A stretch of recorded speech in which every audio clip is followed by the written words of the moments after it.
It's the biggest, baddest, fastest game on 4 wheels, and it's about to race off store shelves. I'm talking about a franchise that generates more excitement than almost anything else out there, not just in our industry, but in all of entertainment. This is bigger than the opening of a big blockbuster movie. It's almost funny how GTA 4 feels like a strange anomaly in the series. It's the one GTA game where you're not pulling off wacky stunts, breaking into a military base to steal a jetpack, or building a crime empire in some sun-drenched paradise. Instead, you're cold, broke, and neck-deep in the grimiest parts of Liberty City. A place that feels just as battered and bruised as the protagonist himself. But maybe that's the point. With GTA 6 around the corner, I can't help but wonder if it will capture not only the evolved freedom and immersion of GTA 5's world, but also the gritty realism that GTA 4 gave us. Because from the very first moment Niko Bellic steps off that cargo ship, you sense something different. This isn't the glamorous escapist fantasy of Vice City or San Andreas. It's darker, harsher, like GTA through a broken lens. You're not here to live out a criminal rags to riches story. You're here to grapple with what it means to chase the American dream, and what it means when that dream turns to dust.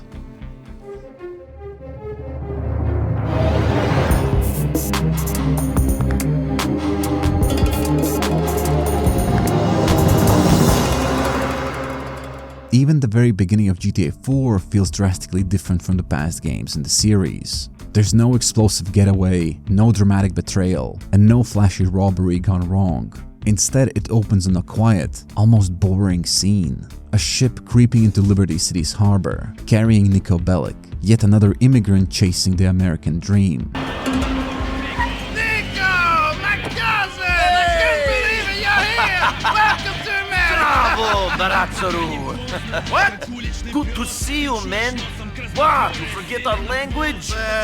Kabusi? Maybe a little. I've been here 10 years. You could speak English. Remember, we learned off the English girls with the A little. I'm not so You'll good. be fine. In the previous GTA games, Liberty City had its share of crime and danger, but it always felt alive. There was an energy to the chaos, a thrill to losing yourself in the madness. But here, Liberty City isn't a playground, it's a character in its own right. A silent antagonist that challenges Niko every step of the way. A reflection of how every immigrant is challenged by the place they arrive at. And Niko's first real home on Hove Beach reflects this indifference perfectly. There are no luxurious penthouses, no scenic views, just cramped apartments, cracked sidewalks, and faces worn by the grind of survival.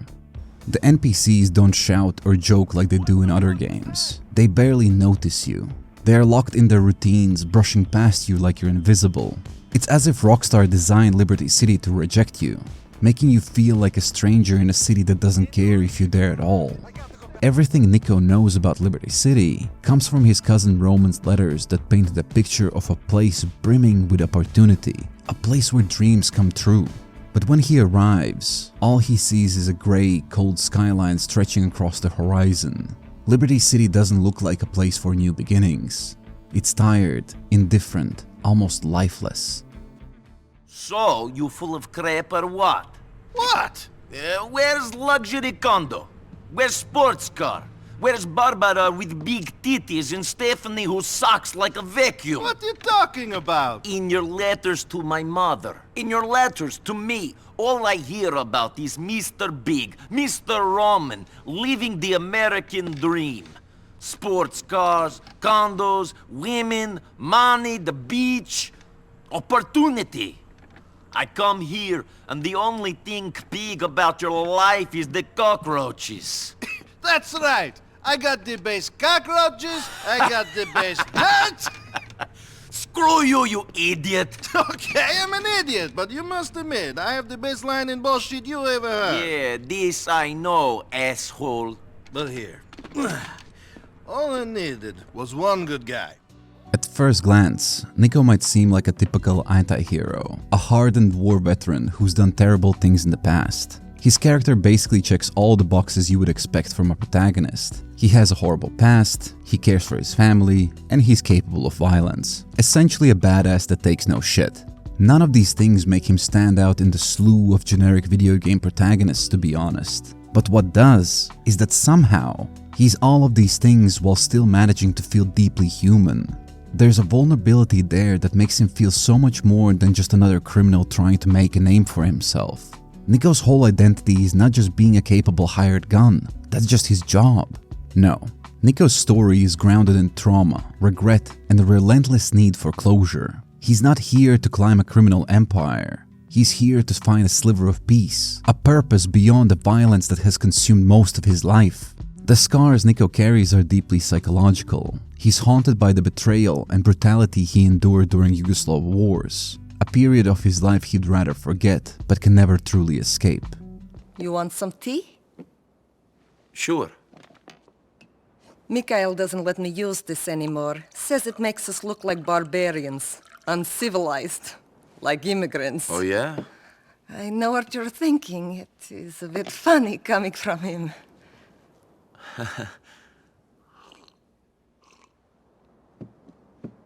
He did not used to be like this. When we were young, at home, he was beautiful. He was happy. He made me happy. But then something changed, years ago. I never quite knew what it was. So many years I wondered what it was, or what was wrong with me, that I did not see it in him. Or I changed him. Life is complicated. I never thought I'd live like this. No? When the war came, I did bad things. And after the war, I thought nothing of doing bad things. I killed people, smuggled people, sold people. And you don't worry about your soul? After you walk into a village, and you see 50 children, all sitting neatly in a row against the church wall, each with their throats cut and their hands chopped off, you realize that the creature that could do this doesn't have a soul. God is very complicated. You mustn't give up hope. Well, I don't know about that. It's this trauma that makes him a different kind of a GTA protagonist. One who doesn't revel in violence, but sees it as a means to an end. A necessary evil in his pursuit of justice, or at least his version of it. Niko gets caught in Liberty City's criminal underworld thanks to his cousin Roman, who promised him a life of freedom and fortune in America. But when Niko arrives, he finds Roman buried in debt, harassed by loan sharks, and neck deep in trouble. Out of loyalty, Niko steps in, taking on increasingly dangerous jobs to protect his cousin. And then, after a particularly violent confrontation with one of the loan sharks, Niko reveals his true reason for coming to America. To hunt down the man who betrayed his unit in the war, a betrayal that killed everyone and left Niko the sole survivor. When I was in the army, we were going on a mission to ambush a squad who had killed a lot of innocent people. They were our enemies. But we never did it. There were 15 of us, all boys from the village. But one of us betrayed the group. It was a setup. For money. 12 people died. 3 escaped. I know the traitor was not me. So for 10 years, I've been searching for the other 2. This revelation turns the narrative on its head. Niko didn't come to America just to escape his past. He came to confront it. It reframes him not as a victim constantly dragged into violence, but as someone who carries that world of violence within him, using Liberty City as a stage to settle old scores. Roman may have been the reason he stepped into this life, but Niko's true motivations run much deeper. The violence he left behind might be a part of him he never truly intended to escape.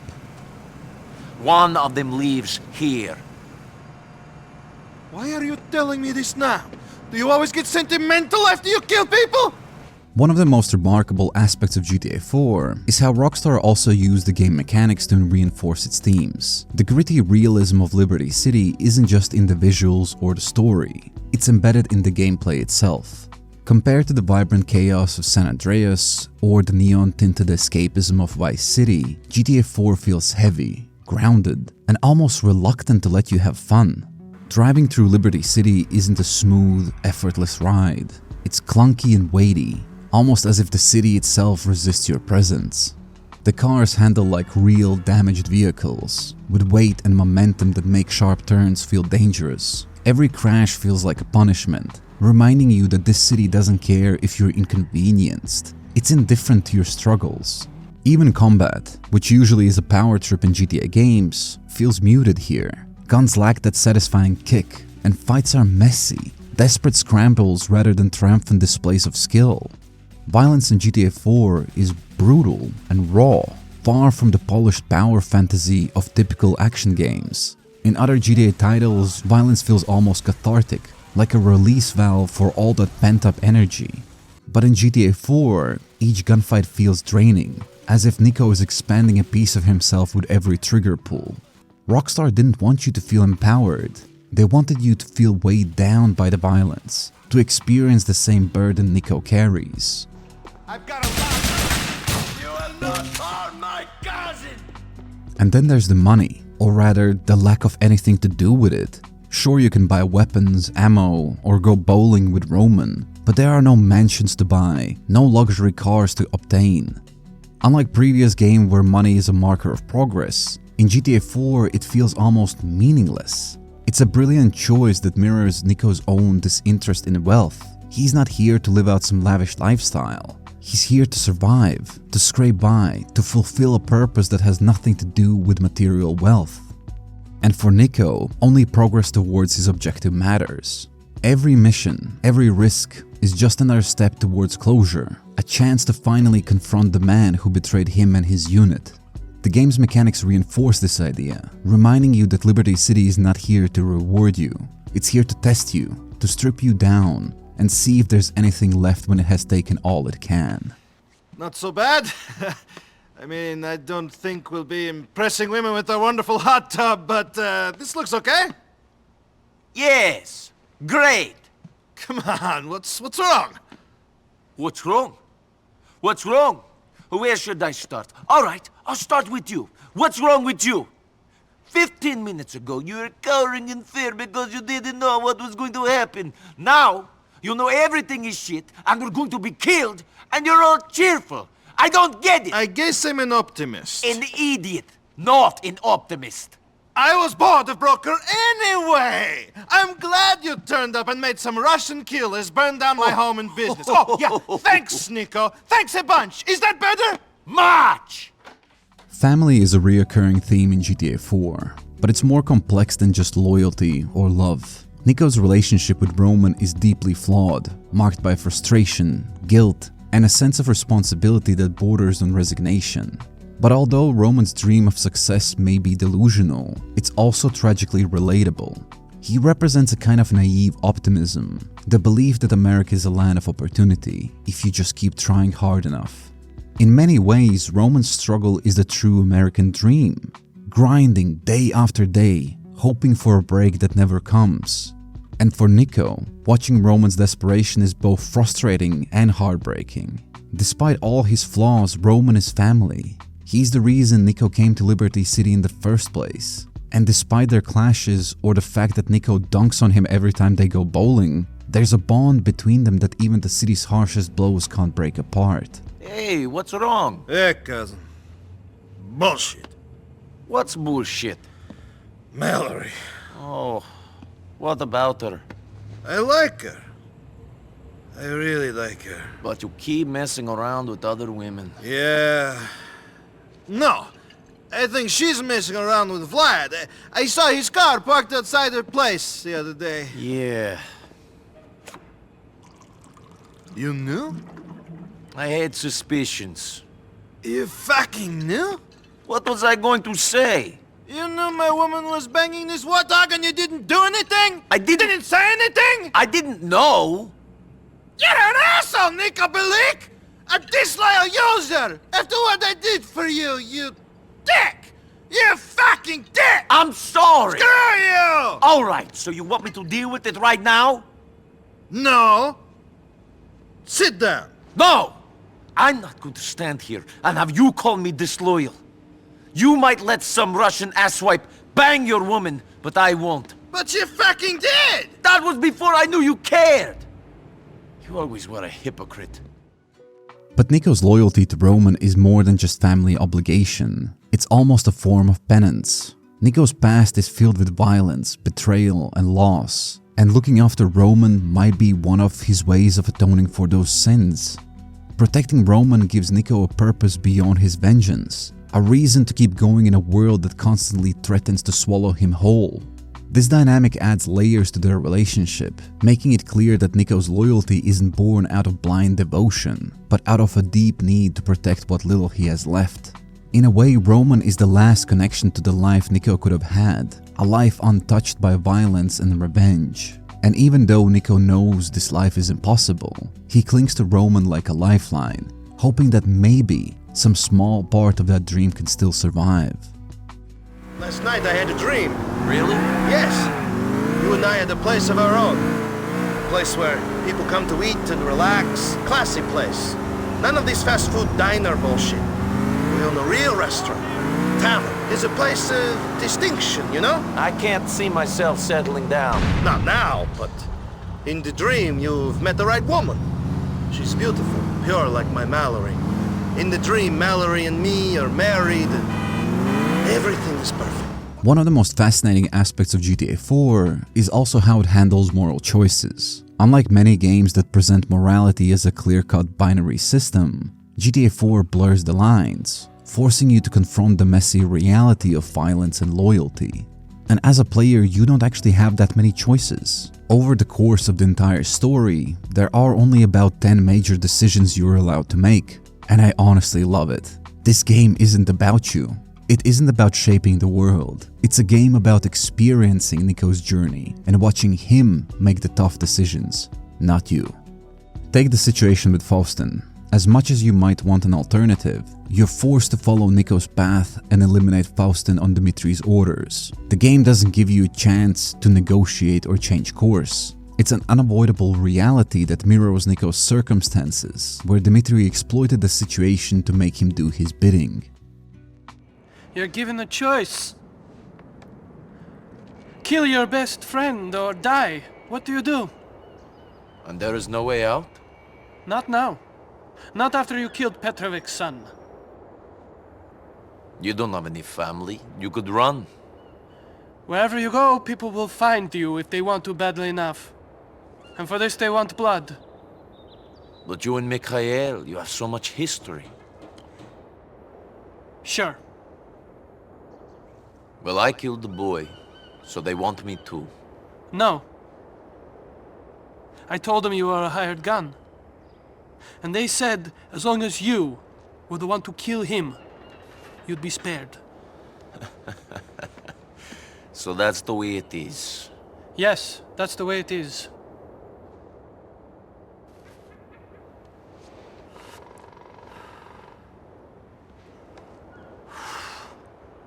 He'll be leaving his house in a little while and heading for the club. Do what you have to do. You know, if there's one thing I've learned, it's that we must obey the rules of the game. We can pick the game, Niko Bellic, but we cannot change the rules. These choices make Niko a more complex character, not because they reveal his morality, but because they reveal his humanity. You get to witness what Niko, a man with his own values and traumas, decides in situations with no good answers. He's not a hero or a villain. He's just a man trying to make sense of a world that consistently failed him. Each choice he makes is a reflection of that struggle, a glimpse into the mind of a man haunted by his past, but unwilling to let it define him. Rockstar didn't give Niko moral obsoletes. They gave him dilemmas, each one pushing him further into the murky grey waters that create his complex inner world. Niko! Niko Bellic! You and Dimitri are taking over now? This is not about taking over! You brought this on yourself! You push things too far! You would be dead if it wasn't for me. That is what Dimitri wanted when you killed Vlad. Dimitri, my brother. You see this? This statue says we are brothers for life. And now he betrays me. You didn't give him a choice! You should have been calm. No one, not Dimitri, not anyone tells me to calm. You think Dimitri would have survived prison without me? He'd just be some prison queen, had I not been there! Meat for some gin monkey! I am not dead yet. Some are still loyal to me. You know, for someone as emotionally guarded as Niko, I found it fascinating to see how much he enjoys being around people who are, let's say, unfiltered in their feelings. For example, Little Jacob is one of Niko's few genuine friends, a rare figure who offers loyalty without strings attached. Since Niko often finds himself surrounded by broken promises and betrayal, Jacob stands out as a man of unshakable principles. At least I was convinced of their bond when Jacob stuck out his neck for Niko during that botched deal with Dimitri. Sharp eyes, huh? You don't know, me have it since that. Niko's and Little Jacob's friendship is quite unique, considering how different are the backgrounds they come from. Little Jacob is like a grounding influence, someone who's there not because he wants something from Niko, but because he values their friendship. His loyalty cuts through the city's relentless cynicism, giving Niko a rare connection that feels honest and real. If there's anything that could convince you to be more open to meeting new people and forming unexpected friendships, is the story between these two. What up, Niko? Hey! Love to see the man, you know. Want to my man Roman? Roman? He's okay. He's still waiting for his big break, eh? Big break? Sure. I promise I'll come for to a food on Niko. A boy for creep before him can walk, you know. Yeah. Anyway, let's go for a little drive. But the most unexpected friendship story has to be the one with Brucie Kibbutz, a stark contrast to Niko's stoicism and a character who brings some much needed comic relief. Brucie is the quintessential bro, obsessed with self-improvement, luxury cars, and of course steroids. His over-the-top personality and endless supply of catchphrases make him a standout character in Niko's life, especially when he talks about maxing out and achieving total domination. Hey, Roman. Kuya steroid tip. Brucie! Have you met my cousin, Niko? This is Brucie. We met online. Oh, lovemeat.net? No! In a dark corner, doing dark deeds. We're both players, my friend. Players. VIP. For real. Classy. But also sexy. That's how I like my women. I work at it, so they should too, right? Yeah. What is he talking about? Brucie's a dreamer. He understands my vision. Oh, so he's an idiot. Hey! Screw you. Listen, man. You should try going online. I know how to go on the line. I just haven't done it here. Of course. Technophobe. Luddite. We gotta get you online. It's a world of opportunities. Such as? All kinds of things. Yesterday, I was online and I discovered a blog about women who don't like to shave. That's pretty important. Listen, I promised Brucie I'd go out with him. Can you go out and get it sorted? Okay. Go to Twat and register on one of the PCs there. A pretty girl is expecting you. I'm bored of not being able to email your cousin, and the family keeps sending me news for you. Brucie, Yeah! stop exercising. Okay. Let's put some bitches to the sword. VIP style, come on! He's a cool guy. For someone like Niko, who's driven by grim motivations, Brucie's flamboyant self-obsession is almost refreshing. A reminder that in a twisted way, not everyone in Liberty City is burdened by moral ambiguity. Brucie's energy and absurd confidence give Niko a rare taste of unfiltered enthusiasm, adding a humorous balance to his world of cold pragmatism. So it's no wonder Niko finds himself enjoying hanging out with Brucie a bit more than he expected. Hey, Brucie, what's up? Hey, Niko B. Come here, show me the love manhug time. Enough, all right? Whoa, what are we about here, you and me? I don't know. What are we about, boy? Oh, I'm an immigrant and a hired gun, and you're a steroid junkie, but we get along. No, not that stuff. That's superficial. I'm talking about the real shit. What? We're winners, man. Fucking winners. That's how we roll, brother. Bling, check. Bodies, check. Paper, check.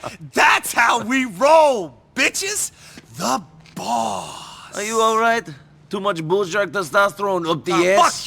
Fuck you, man. Packie McReary is another character who, despite his flaws, manages to forge a strong bond with Niko. Packie comes from a dysfunctional Irish crime family, carrying the weight of his family's violent legacy while seeking a sense of purpose beyond it. From the first moment they meet each other, Niko and Packie hit it off. It's almost like they recognize themselves in one another. Be it bang heists or shooting the shit, there's a camaraderie between them that's hard to put into words. Oh, there he is, Mr. Fucking Crazy Man. You want a beer? No. Good, cause I ain't fucking got none. Very funny. Maybe if being a drunkard doesn't work out, you can be a comedian. Packie's dark humor and self-awareness add a layer of depth, especially when he casually talks about the toll his family has taken on him. For Niko, Packie represents someone who's in just as deep as he is, but handles it with a touch of fatalistic humor. Their friendship is built on shared experiences, loyalty, and a mutual understanding of who they are in this brutal world. On what you think is fun. Stealing, gunfire, car chases, all the usual stuff. Usual for you and me, maybe. The general population, I'm not so sure. General population? That's a prison term. You ever been inside? Not in this country. In Europe.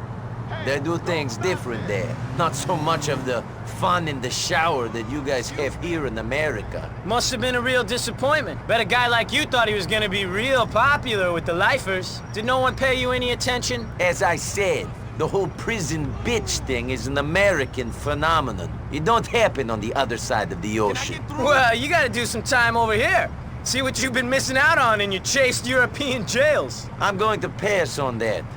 Send me a postcard if you do some time. Will do. Might even put you on the visitors list. I'd be fucking touched. You'd be touched if you did some time, that's for sure. We would see if they'd be able to touch me. I got some moves. You're a good man, Niko. I like you. Not in a fun in the showers kind of way. In a male bonding, about to go rob some people kind of way. I think I know what you're saying.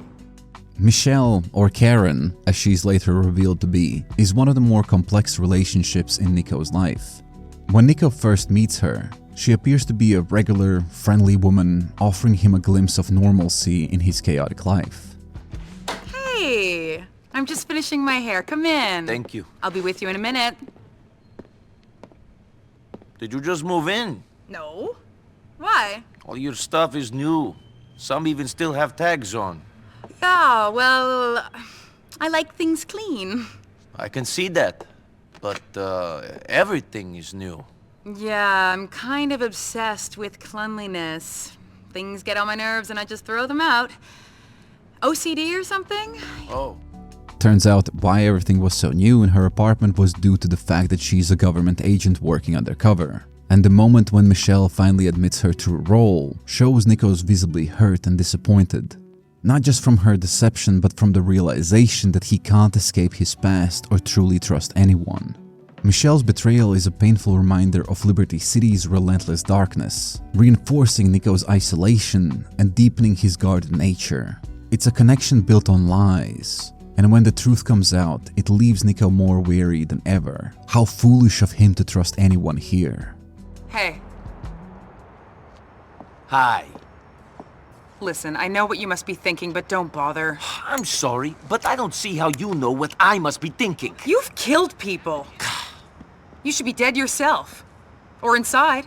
You're just lucky it was me and not someone else who got their hooks into you. I'm sorry that I lied to you.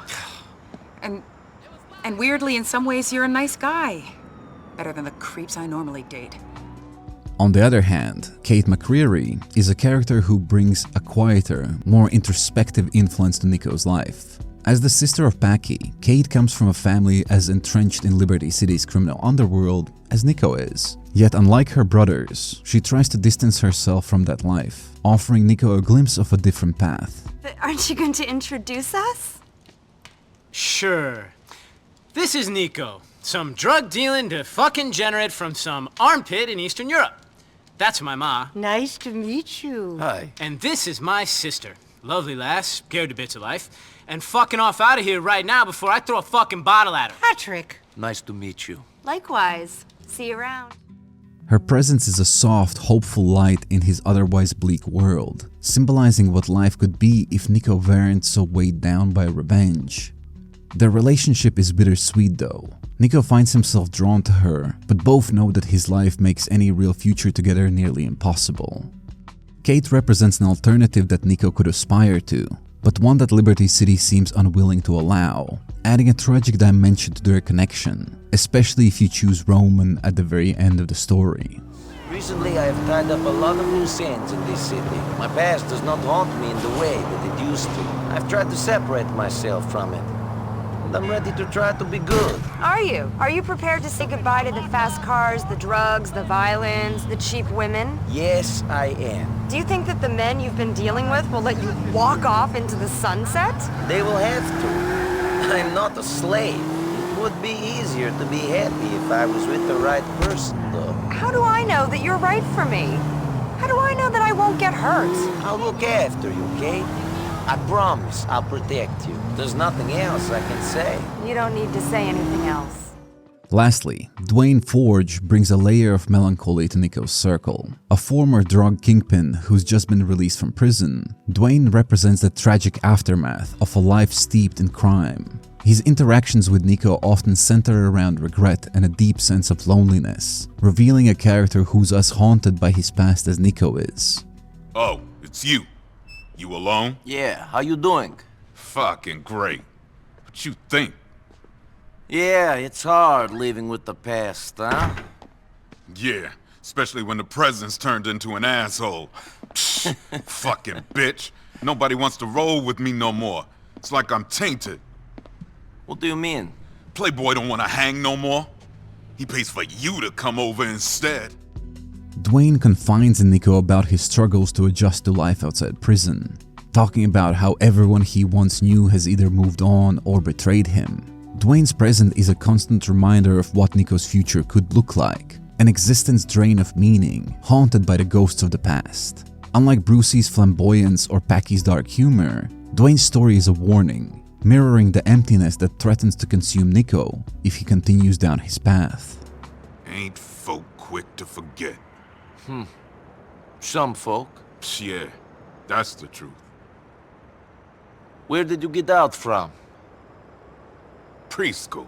But outside of the supporting cast, one of the GTA 4's more unique storytelling choices is the random encounters with strangers scattered throughout Liberty City. And while they are just side characters, their stories bring Liberty City to life. They capture the gritty, unfiltered reality of a city filled with people trying, and often failing, to find purpose in this place. In my previous video covering Niko, I already touched on Marnie, my favorite stranger encounter in GTA 4, so let me go over two others that are quite different but very memorable. How you doing? Good. How are you? Well, I'm shit, to be perfectly frank, buddy. Fucking shit. What? Terrible. Oh. What's wrong with you? Me? My life's a fucking train wreck. I cannot believe this is happening to me. Bitch! Bitch! Bitch! Hey, come on, calm down. Fucking bitch! Who are you talking about? Who's this bitch? Fucking whore of a fucking wife, that's who! Okay, what did she do? My lovely bride, the mother of my son, is up there right now, fucking some prick behind my back. After all I've done for that tramp whore. Ah! Hey, you okay? Hey, come on, calm down. You're going to do yourself some serious damage if you keep going on like that. Yeah, it's only angina. Come on, Jeff. Be calm. Jeff, be cool. Come on, champ. You can do this. Be a winner. Hey, mister. Are you okay? I'm a winner. I can do anything. Great. See you later. Hey, you know, you could do me a favor here. You know. What? Take some photos. Text them to me. You want me to text you photos of your own wife?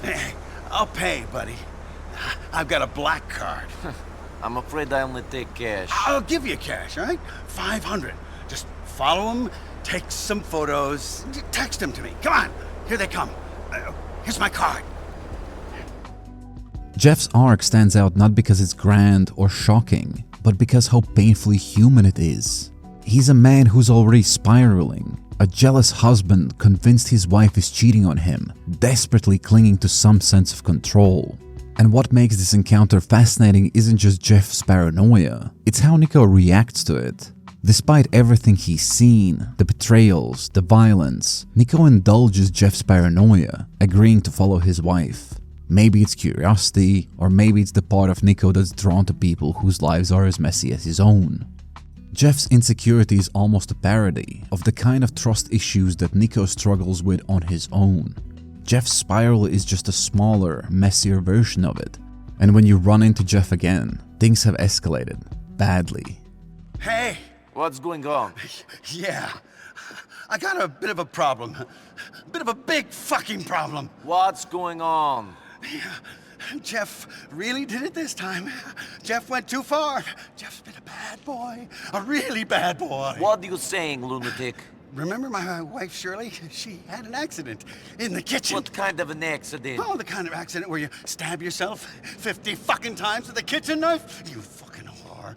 Fuck my friend, will you? Huh? Well, who's laughing now, bitch? Huh? Not you. You're fucking dead, whore. Hey, buddy. Whoa, calm down. Hey, fuck you. Don't be an idiot. Now, what do you want me to do? Get rid of her and get rid of the car, hey? Okay, but it's going to cost you $5 grand. Sure, whatever. Give me the keys. Put the gun away. Yeah, okay, thanks. Oh, Jeff really messed up this time, didn't he? Oh. Get out of here. Yeah. Jeff's jealousy has consumed him entirely, leading him to make decisions he can't take back. This encounter hits differently, not because of what Jeff has done, but because how ordinary his downfall feels. Liberty City has no shortage of people who've lost themselves, but Jeff's story is especially brutal because it's so avoidable. His paranoia wasn't just a flaw, it was a ticking time bomb that could have been defused. In a way, Jeff's unraveling mirrors a fear that Niko might not even admit to himself. The fear that obsession will destroy him too.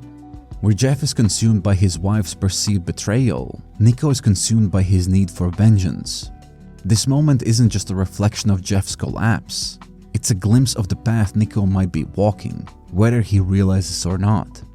And by the time Jeff and Niko cross paths for the last time, Jeff's paranoia has come full circle. Come on. Excuse me, I didn't see. Hey, how you doing? Good. Hey, you remember me? You do, huh? Yeah, you took those photos of my wife. Yeah. My late wife. Yes, I remember you. Yeah, I owe you.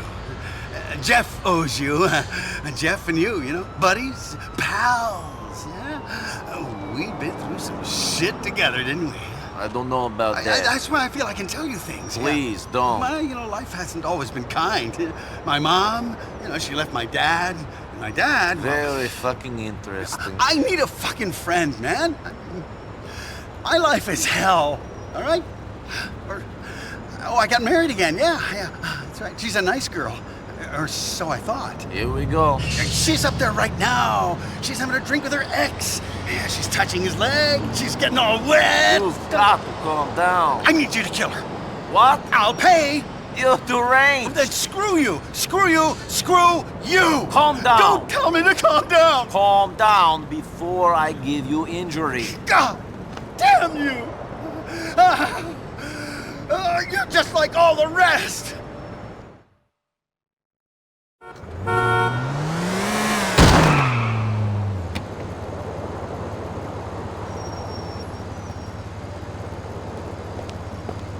Hello? Is this the police? Look, I'm bloody sorry about this, but I think I've run some poor chap over. He looks dead. Of course I'll hold.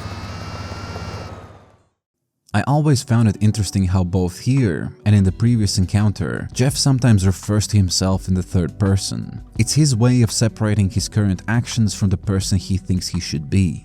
By referring to himself in the third person, he distances himself from his failures and paranoia, as if he's talking about someone else entirely. It's a small but revealing quirk that underscores how far he's drifted from reality. But there's a point in this last encounter with Jeff where he tries to open up. He blurts out that he needs a friend and how his life is hell. It's a tragic moment of clarity, not because Jeff's life is falling apart again, but because even he recognizes how isolated and broken he's become. In the end, Jeff's story isn't about growth or redemption. It's about stagnation, about how some people are doomed to repeat the same mistakes over and over. After all, Jeff didn't need a hitman. He needed support that Liberty City is incapable of offering. And while Jeff's story could be described as ordinary in a way, same can't be said about Eddie Lowe, whose encounters always felt unsettling. Hey there, pal. Hey. Hey. Hey, what are you doing out here so late? What's it to you? Nothing. Just trying to make conversation. Just trying to keep the loneliness at bay. You know. Whatever you say. Hey, you're not from around here, are you? No, I'm from Florida. You're funny. You're a real joker. I knew a joker once. Lovely guy. Came to a rather unfortunate end, though. But I suppose we all do. In the end. Okay. Wait, mister. Do you ever wonder if animals, they masturbate? Okay, listen, friend, you're really creeping me out. No, it's a silly question. I know, silly question. It's just I was wondering because maybe that's what makes us different from the animals. I mean, masturbating. Because it turns out we don't have souls, and animals use tools and all that kind of thing. So maybe it's the masturbating. Maybe that's God's real gift to us. Okay, I'd really like to get back to planet Earth, so maybe I'll see you later. No, wait a minute, mister. I'm sorry. I'm strange. I'm a weird guy. I know. Hey, do you have a car? Can you get one? Why? Because I have this rather heavy bag, and I really need a lift. I can pay you. Okay. Thanks. I'm Eddie, by the way. Eddie Lowe. Yes, fine. Come on. There's something off about Eddie. His awkward energy, his overly casual way of talking about horrifying things. But it's not until you really listen to him that the realization sets in. This isn't just some weird guy. Eddie is a predator, a serial killer hiding in plain sight. And by plain, I mean he has a blog called Eddie Lowe Filth Slayer, where you can go through his whole serial killer journey.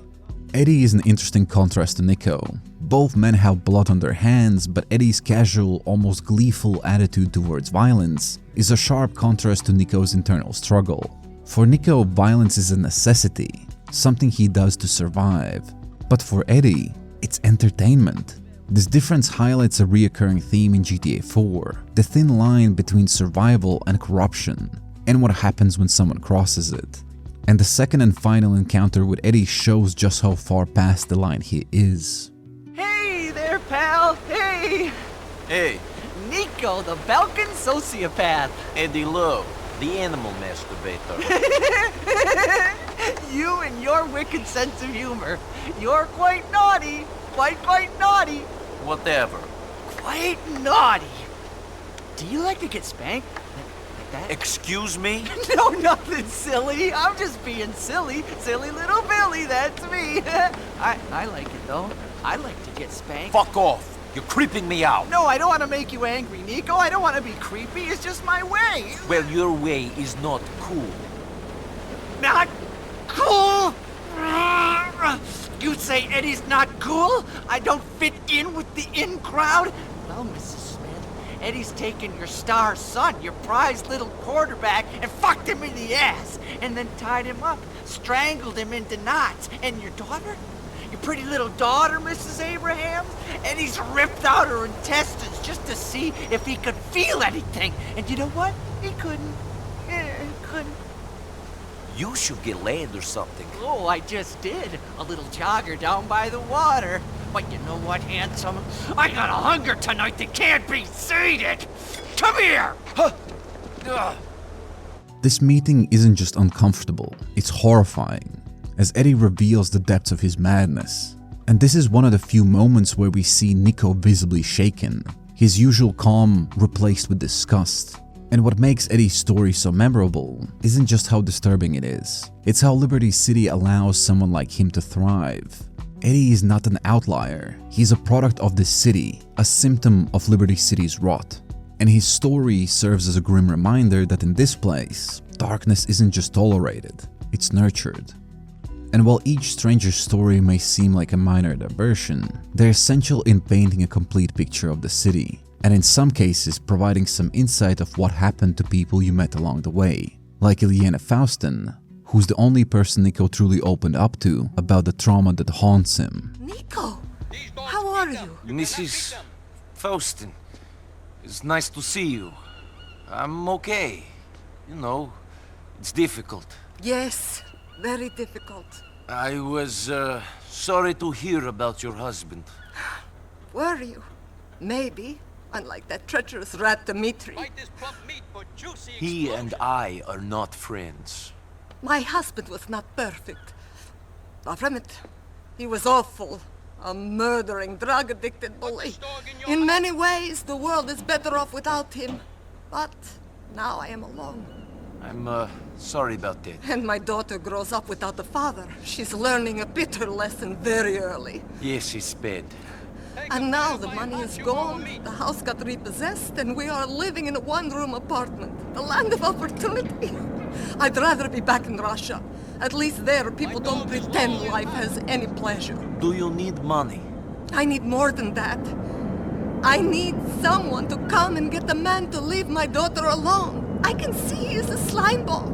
I think he is trying to turn her into a stripper, or even worse. What guy? Some slime ball hangs out on Dillon Street in Shadler. I can't do much for you. But I will get this slime ball to leave your daughter alone. Niko, thank you. But please, no more killing. GTA 4 is in many ways a story about cycles. Cycles of violence, revenge, and regret. Niko arrives in Liberty City hoping to leave behind the brutality of his past, only to find himself pulled back into a world that demands he rely on those same violent instincts. The game doesn't glorify this violence. Instead, it shows how it corrodes Niko from the inside, turning his quest for closure into an unbreakable loop of bloodshed and disappointment. From the moment he steps off that ship, Niko is caught in a cycle that feels inescapable. He kills, not out of enjoyment but out of necessity, loyalty, and occasionally vengeance. But every act of violence draws him deeper into a life he wanted to escape, and every death leaves him further from the peace he seeks. Rockstar masterfully uses the game's missions to reinforce this feeling of entrapment. No matter how many enemies Niko defeats or debts he pays, there's always another fight, another enemy, another score to settle. It's as if Liberty City is a vortex, pulling him down with every step. But pushing through all of it allows Niko to finally confront Darko, his former comrade in arms, and the man he came to find. This encounter should be a moment of triumph, the point where his cycle of violence ends. Yet it's here that Niko is forced to confront who he has become. You remember me? Pusti me, ne poznajem te. I don't know you. Yes, you do. I'm the one who survived.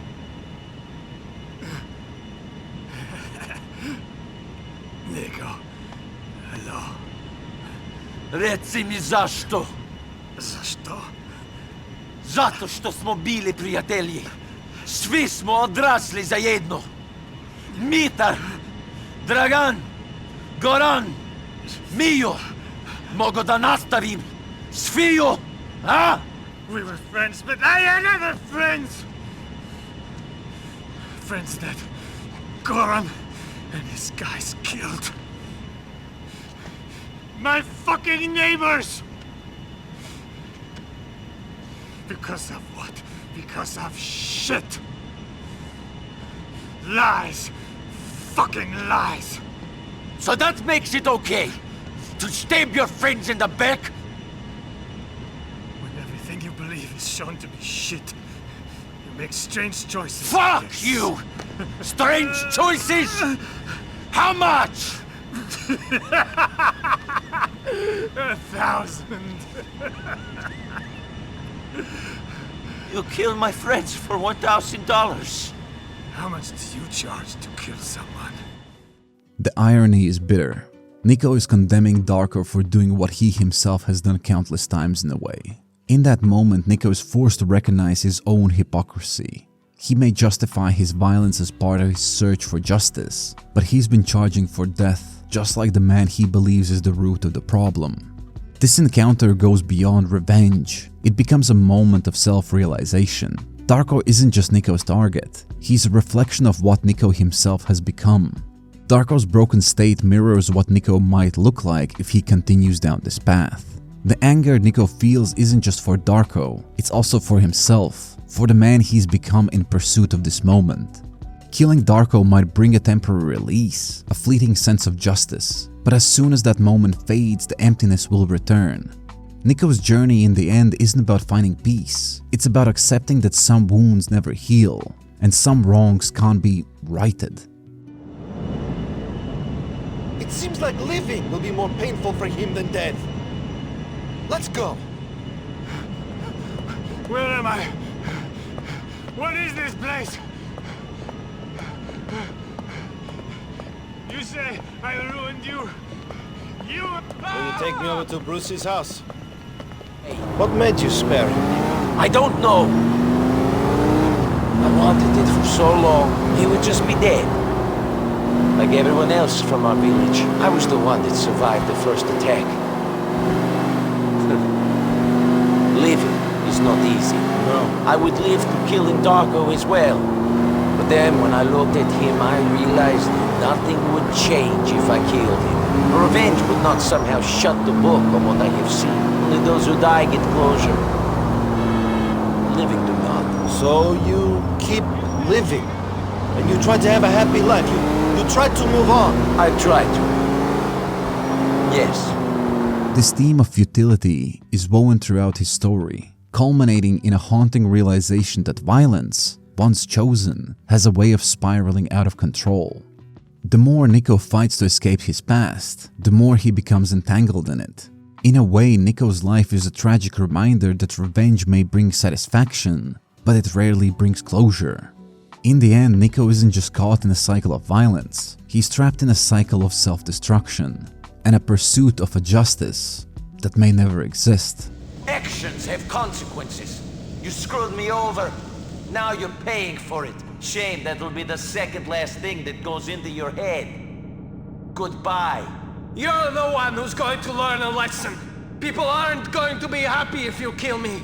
Blять, ёбаный! I've never been popular. I don't mean to start now.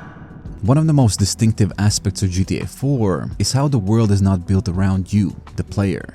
This isn't a city designed for endless player freedom or to cater to a quote-unquote crime sandbox, although that feels like a fitting description for Grand Theft Auto series. Instead, it's a place that reflects Niko's mindset, his past, and the conflicts he can't escape.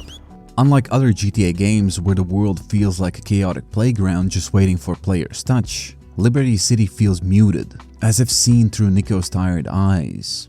The color palette is a prime example. Unlike the vibrant hues of Vice City or the sunlit sprawl of Los Santos, Liberty City is cast in tones of grey and brown.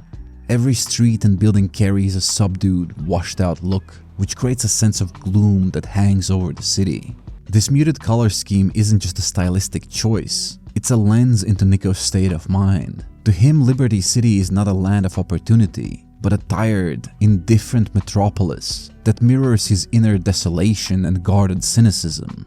It's almost as if the city itself has absorbed Niko's trauma, casting a veil over anything bright and hopeful. The architecture and interiors further emphasize this Niko-centric design. Instead of lavish penthouses or flashy nightclubs, Niko frequents cramped apartments, dingy bars, and seedy businesses. The kind of places that reflect his working-class immigrant experience.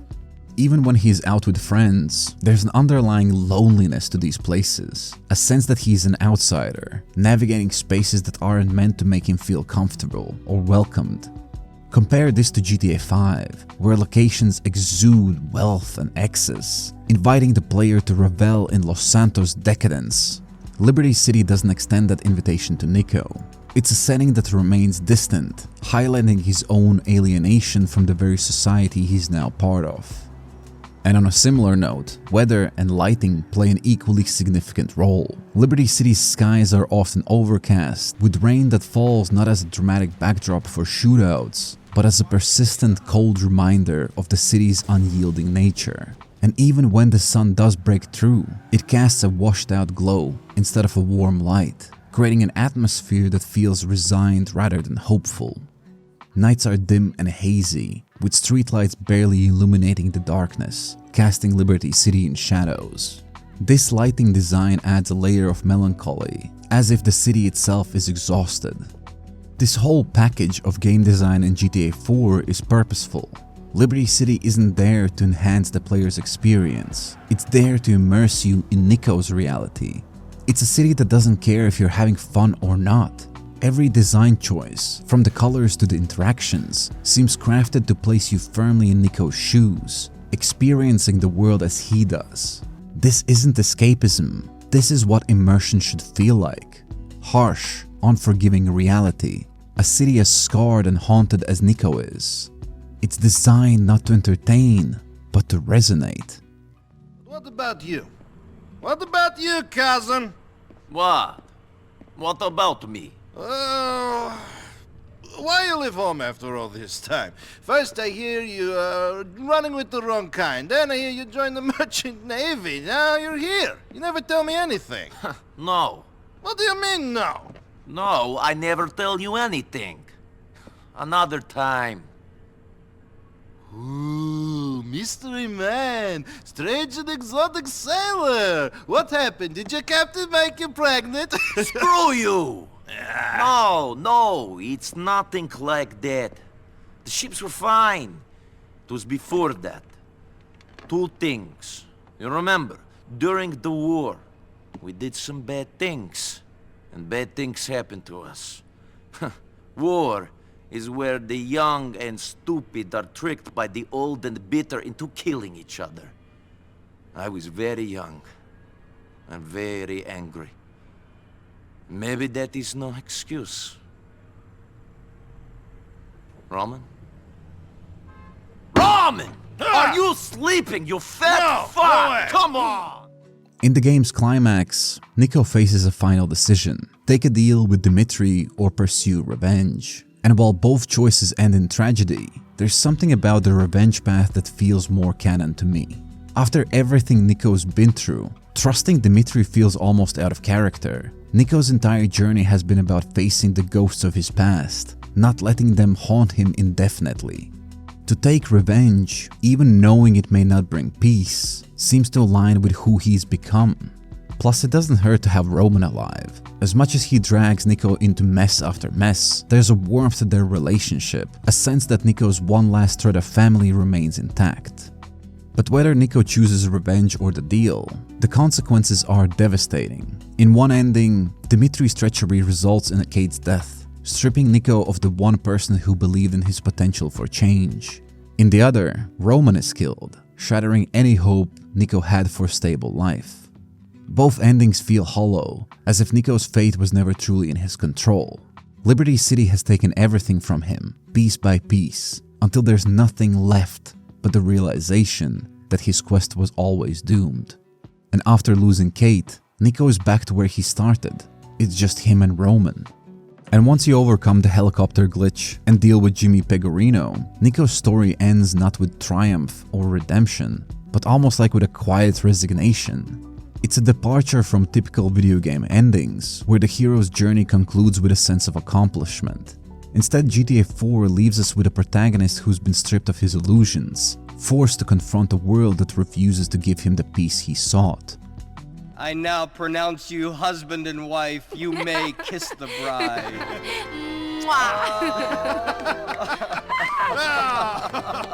Yes! Wonderful! Okay. Yes, I did it! Hey! Yes! Congratulations, cousin! Thanks for coming. All right, yes, okay. There we go. Okay, yes, we are married. Okay. Niko,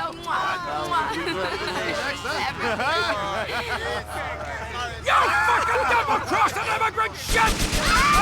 Go down.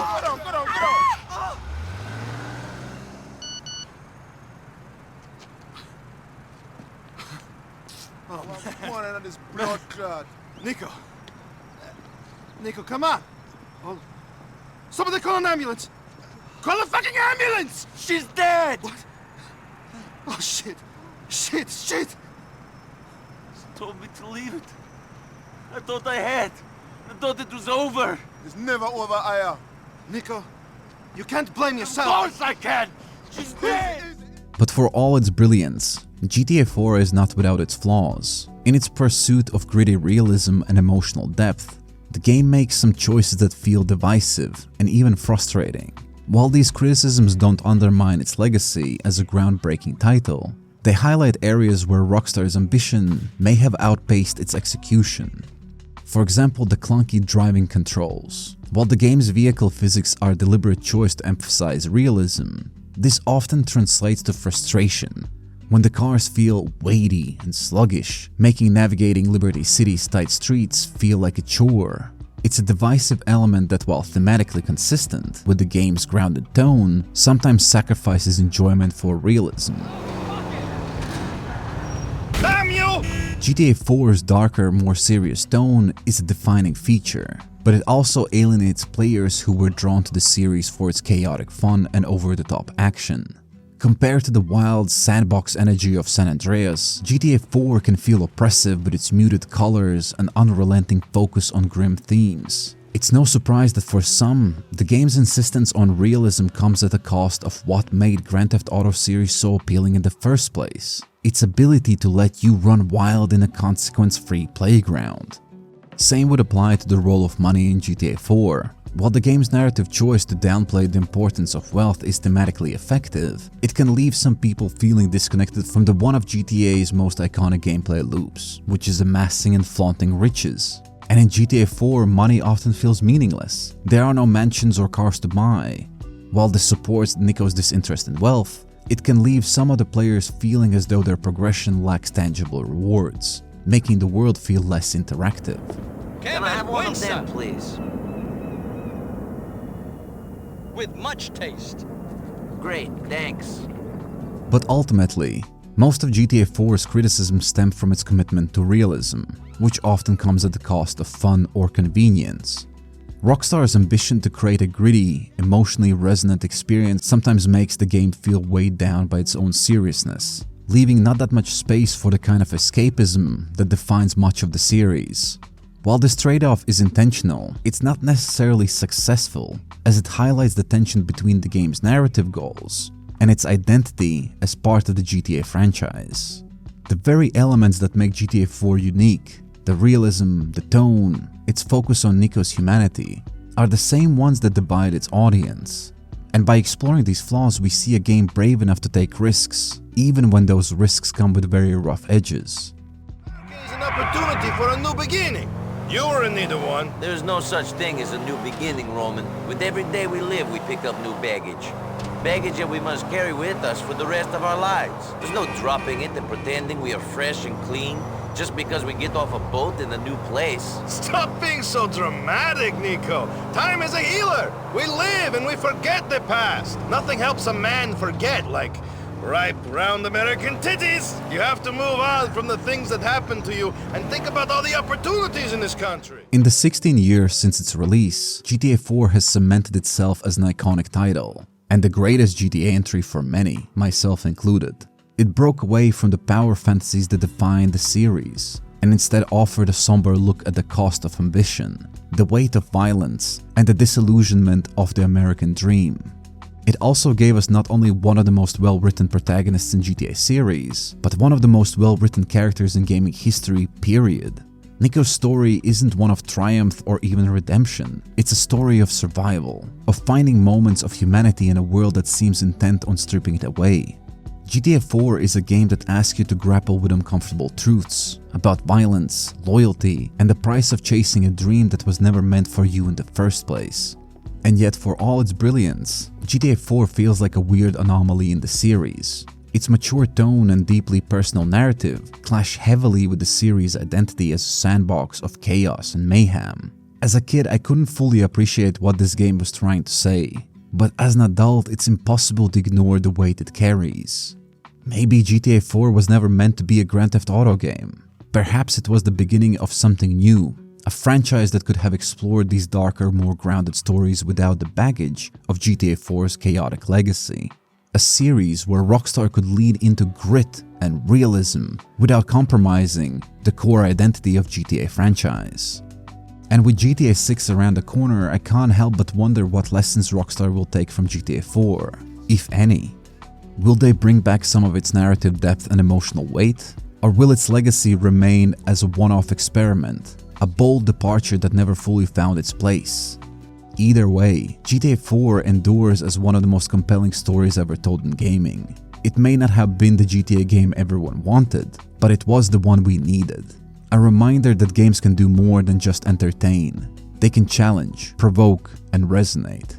And maybe that's why even now, GTA 4 stands in a league of its own. Did you see those titties in there? I could have covered them with butter and syrup and had them for breakfast. What about Mallory's titties? Don't you like them? Have you been bowling, Mallory, cousin? How could you? She's the love of my life, the woman of my dreams. My old cousin is speaking about her firm, sweet titties. You make me sick, cousin. Sick to the bone. You're drunk, Roman. That is no excuse for giving it to Mallory, Niko. Just because I might not be able to perform right now, doesn't mean you should step into the ring for me. I'll be on fighting form again tomorrow morning. Lucky Mallory. Since you have got to Liberty City, I've shared everything with you. Everything. But I won't say that. No, I won't say that. I love you, Niko. I know you do, Roman. If you'd like to go more in depth about Niko's character, I made a video dedicated to him you can check out next. And as always, thanks for watching. Fuck you, I'm an alpha male. I'm at the top of the tree.